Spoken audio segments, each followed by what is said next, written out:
Hey there, so if you're in Saudi and you're trying to use WhatsApp, here's what you can do to access WhatsApp calls as well as video calls. So voice over IP services are generally just not available in Saudi Arabia. And clearly you're aware of it, that's why you're clicking on this video. So the way you can actually get access to WhatsApp is by simply using a VPN. Now, I'm connected here to this VPN, ExpressVPN, to the Washington server, which is why it shows that I'm in Washington. So if you're in Saudi Arabia and you check out your own IP address, you'll see that your IP address says that you're in Saudi Arabia. And so in order to get access to a service that is not available to you, such as the WhatsApp calls and video calls feature, all you have to do is make it look like you're coming from a different country and then open up your application on your phone. I'm not gonna open it up on my own phone because of privacy reasons, obviously, but that's how it essentially works. You need to use a VPN to make it look like you're coming from a different location so that you can access WhatsApp. Now, I would recommend ExpressVPN specifically because that's what I use on the daily. Me personally, it's just incredibly easy to use and very quick, and it gets the job done. Now, the job is not just to, let's say, access a service that may not be available. Like, let's say you're in Saudi at the moment and you want to access WhatsApp calls using a VPN. You can certainly use a free VPN like Proton VPN, for example. That's one of the best free VPNs out there. I would say it is the best free VPN to recommend. It's safe, and by safe I mean they don't collect your information, and that's why I'm also using ExpressVPN, because a lot of VPNs will end up collecting your information and selling it to third parties. And if you're in a censorship heavy country or a restrictive country, then you want to make sure that your information won't be handed out by the VPN provider that you're using. So that's just bad business, and it's not really what a VPN is supposed to do. It's supposed to protect your data from everybody, including the provider itself. So in this case, I again like to use ExpressVPN. Proton VPN is a great option if you're looking for a free VPN. But again, a VPN is not just for accessing something like a feature within an app. It's also very useful when it comes to accessing streaming services. So you'll see here, it also says that I'm in the US. So this is giving me access to the US library of Netflix. And you will need a good VPN for something like accessing a streaming service, because streaming services are a little bit more region sensitive, and so you're not going to be able to use a free VPN and get access to, let's say, different libraries within Netflix, or get access to Hulu, for example, and services that are generally not available unless you're in the region where it's available. So in this case, just to make you aware of it, if you use the VPN and you connect it to an American server, let's say, to be able to access WhatsApp calls, keep in mind that you're also able to access American services while you're connected to the American server. So for example, let's just say I want to access a different location for whatever reason, right? Let's just say Canada.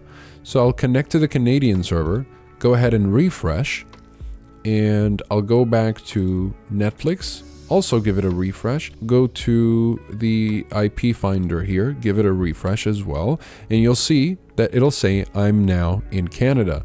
So not only do I have access to, again, the services that may not be available to me in my location, but I'm getting specific access to the Canadian server, which will give me access to also Canadian Netflix and Canadian TV and whatever other services. So I'm just basically making you aware of this so that you know what a VPN is for. It's not just for, getting access to WhatsApp calls or even just accessing streaming services that are not available to you, but it's also useful in protecting your information. So again, if you're getting a VPN just to access WhatsApp calls, you can probably just get by with using a free VPN like Proton VPN. But it does come with limitations, like you're not going to be able to access streaming services. You won't be able to torrent if you're into torrenting. It's a way of downloading files essentially. And with free VPNs, you won't be able to get the full speed of your internet because there are limited speeds on the free servers with basically every free VPN, because full speeds are reserved for paying customers naturally. So again, if you're trying to access WhatsApp calls, a free VPN like Proton will work just fine. But if you're looking to, avoid all of these restrictions, like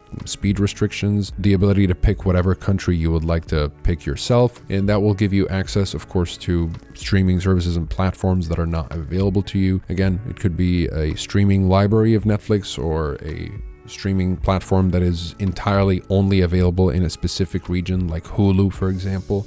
That's how I get access to Hulu myself if I'm ever outside the United States. Now, it's not available in Canada, and if I go ahead and click on play here, you'll see that it says this is not available in your location. So let's just go ahead and change locations here. This time we'll connect to, let's just go to Dallas. We'll connect to the Dallas server. And once I'm connected, as you can tell, I'm on the Dallas server, as you can tell by the IP finder. Let's just go ahead and give the Hulu page here a little refresh and hit play. As you can tell, the live stuff showed up. I don't think they were available before, but now this is playing, and that's basically it. I'm not gonna play it any further than that to avoid getting flagged on YouTube. So that'll be it for this video. That's essentially how you can access anything that is not available to you using a VPN. By the way, there are two other really good options if you don't want to use Express, and that's Nord and Surfshark. Let me just pull them up real quick. There's Nord and there's Surfshark. Both of these are great VPNs that also work with accessing content like WhatsApp calls and all kinds of streaming services that are not available to you and whatever other service that you want access to. These work really well in Saudi Arabia. I've tried them out while I was in Saudi Arabia for the Gamers 8 event.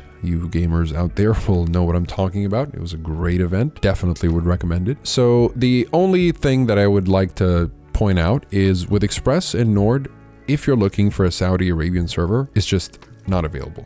Whether I look it up within Nord or Express, it's just not available. With Surfshark, if you're looking for a Saudi Arabian server, again, you can actually find it right here. There's a virtual server. Essentially, VPNs use virtual servers because it's cost effective and it provides coverage in restricted areas, because virtual servers will allow you to get IP addresses for regions where setting up physical servers is difficult due to regulations or infrastructure limits. Unfortunately, in countries like Saudi Arabia, India, Turkey, and a few other countries here and there, if you set up a physical server there, let's say you have a VPN and you set up a physical server there, most VPNs are going to be, if not all VPNs, are going to be essentially subject to having to provide backdoors for the government to the servers that are available there. And so VPNs like ExpressVPN and NordVPN and Surfshark will create virtual servers for countries like that, but it just seems like Express and Nord haven't really invested in getting a virtual server for Saudi Arabia. So if a Saudi Arabian server, or if you want the ability to access Saudi Arabian content or local content from there, your only option here is Surfshark. And again, you're still going to be safe because you're getting a Saudi Arabian IP address and you'll be able to access all of the content that's local to Saudi Arabia, but just under the protection of Surfshark and without the censorship of Saudi Arabia. So it's basically as if you're in Saudi Arabia, but without the censorship that is imposed on users while they're in Saudi. So that'll be it for this video. Now you know how to access WhatsApp while you're in Saudi, and hopefully I helped you also pick a VPN. Again, if you're only interested in just getting access to WhatsApp calls, Proton VPN will do just fine. But if you're not interested in putting up with the limitations of a free VPN, well, then one of these will definitely be the best choice depending on what you're looking for. If you have any questions, feel free to drop them in the comments below, and I'll be sure to also leave the best discounts available if you end up getting any of these VPNs. Also leave some reviews if you'd like to learn a little bit more about them. Thank you so much for watching, and I'll see you in the next one.